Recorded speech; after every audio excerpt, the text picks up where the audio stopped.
Today, President Trump endorsed the new Republican plan for American health care. That plan is set to replace the Affordable Care Act, but how do the two stack up? Here to help us through the pros and cons is insurance expert Craig Gussin. Good to see you, as always. Always good to see you. All right, we went from not having a plan B to having it laid out in full. Where do we begin? I think we begin with people understanding that this is not going to happen overnight. I've been reading things that says, oh, this isn't going to effect in a year. There's no way possible it can get done that quickly. Because no matter what they get done, the insurance commissioner in each state in the country has to go and approve it. The insurance companies have to come out with brand new plans. And they can't do that overnight. So I'm looking at 2019, 2020, before they really get this up and running. So don't panic. Yeah. No. Okay, so one of the things I read about this plan was it addresses age variation and rates there. Right. What does it mean for young people, and what does it mean for baby boomers in that range? That is a big deal because in the old days, prior to the ACA, also known as Obamacare, if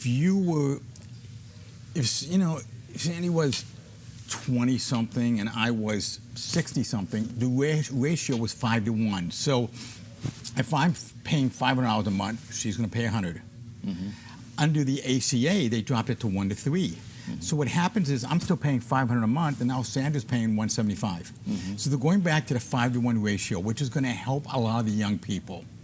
So that is a very good thing. I'm really happy that you're doing that. It's something we've been asking for years, because that's going to lower the cost of people in their 20s and 30s. It helps them, but what does it do for baby boomers? Does it increase the cost? It's really not going to affect us, because what the insurance companies look at is, Alan, what's it going to cost you and I?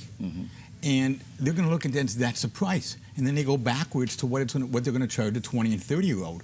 Well, if they go back now and say, okay, now we're back to a 5 to 1 ratio, they're not really going to. I've seen people talk about that the rates for older people are going up. I've never seen it. I've actually seen the opposite effect.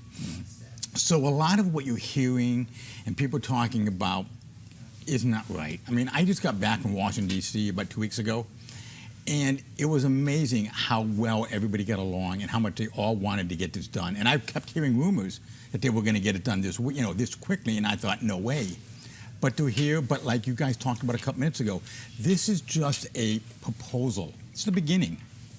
How does this proposal impact Medicaid? That is the $100 question. We talked a lot about that when I was in Washington, D.C. And what every legislator I talked to on both sides of the aisle said, if we could take care of the Medicaid issue, everything else is done. They came out with something, all these different ideas. I was reading through the 66 pages last night and this morning. I'm confused. So I'm waiting to see how it all plays out. We need to cover everybody. In the old days, 15% of the people had no insurance. Now we're down to about 8.2%. 90% of those people aren't buying insurance regardless of what you give them. So we're really not looking at a lot of people. I think the people on Medicaid, they're going to find a way to make it work. But they're trying to do it in such a way that maybe give people incentives to go back to work or get health insurance. But some of the things that they showed, like you get a tax credit up to $75,000 a year. I think that's a pretty generous number, where the subsidies always ended at about $45,000. So I think we're going to see a lot of different things. This is just the beginning. They're coming out with a proposal. I'm curious to see what we see in the next couple of weeks. As I understand it now, President Trump initially on the campaign trail basically said that he wanted to give insurance companies the opportunity to cross state lines. Correct. To become more competitive and therefore reduce rates. This does not include that, does it? I noticed that it wasn't in it, but in California, it's not a big deal. We have 6 insurance companies. 30% of the counties across the country have one plan. 70% have 2 or less. We have 6 companies in San Diego County that people choose from. For other states, do you think the Congress will eventually include that in the package? They're going to have to do something to address that issue. Health insurance is expensive because health care is expensive, but you also need competition. And I grew up in Michigan, so we had Blue Cross Blue Shield in Michigan, and that was probably 75% of all the health insurance is by one company. You can't have that and be competitive. So I think what you're going to see is a lot of these companies have to come out with more options and more plans, and we need that. Across state lines, It sounds good, but actually you can do that today if you want to. You just have to offer all the benefits, the essential benefits that California offers. States, companies don't want to do that, or maybe other states do.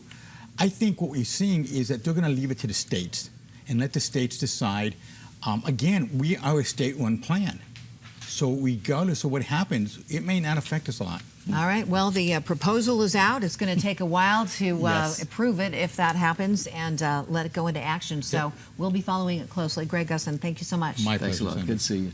Still ahead on the KUSI News at 5, some major